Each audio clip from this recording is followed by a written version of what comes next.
ESL has been under a lot of fire recently. When Pro League started, the game feed was out of sync for casters, meaning the audience would see everything as it happened, but the video feed for the casters was behind. But they still had the audio to work with, so they tried their best to guess what was happening on screen. Chopper, he's been very good at tucking himself into these advantageous positions. This time towards shore, but he actually is going to swing off it a little bit.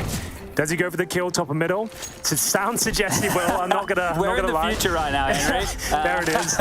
Yields nothing, and not really worth going for it, but I can't hear orb shots being fired off. I assume it's going to be bit taken down. There we go. See, look at this. Maybe we can use it as a superpower. We won't tell anybody. I'm trying to, yeah. We can get every call that we're about to make correct here. That could be the play to make. Once he commits, though, Mage's aim will flick up towards him, and it's a battle at that point. There's the jump up. So, see the backpack. Yeah, Oh. he absolutely did. I think they were trying to avoid that, but he just spotted up. Another issue that cropped up, and it's something that's been happening on and off for years now, were wrong and or out of sync player cams. This is the standard they're serving up in a country where they have studios, work there many, many times, do all their Pro League events there. In the middle of the tournament, the official ESL CSGO YouTube page got hacked and started live streaming one of those Elon Musk Bitcoin scams. Most likely the answer is that Tesla would resume accepting Bitcoin. Most likely. That's great to hear. I would agree with that. Kathy? This one I can hardly fault ESL for, but I still thought it was funny. So, to summarize, ESL is not doing too good right now in terms of public opinion. And it's not entirely because they're under more scrutiny after being bought out by the Prince of Saudi Arabia, although it certainly doesn't help. It's more that after Lance came back, following a ton of low-budget online tournaments that everyone has forgotten about by now, and PGL Stockholm where the only redeeming factors were the incredible games and broadcast talent. We speak about the stars on the side of FaZe. They all delivered it on showing up. We had Olofmeister almost getting a clutch as well, so... Try again. We're back. Oh, there we are. Hello. Blast came in guns blazing and raised the bar so high that when another ESL tournament came around, and it was just more of the same, it felt cheap and low effort. ESL were caught off guard, and so was I.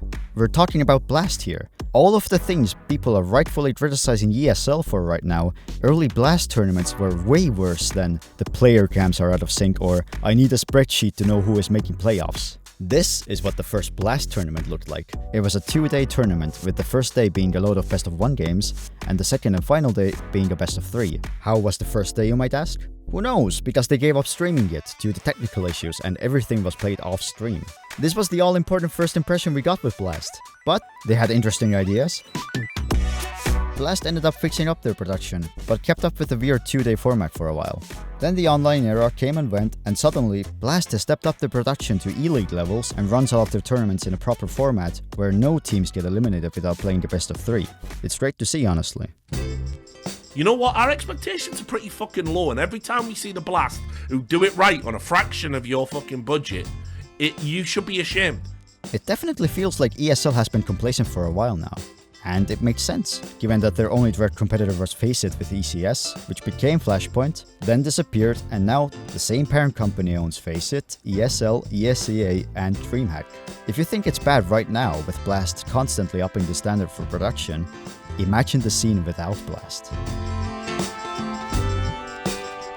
I have more videos in the works, so if you find this sort of content and presentation interesting, subscribe, hit the bell, all of that. You can also subscribe to my Patreon to get updates and early access to new videos.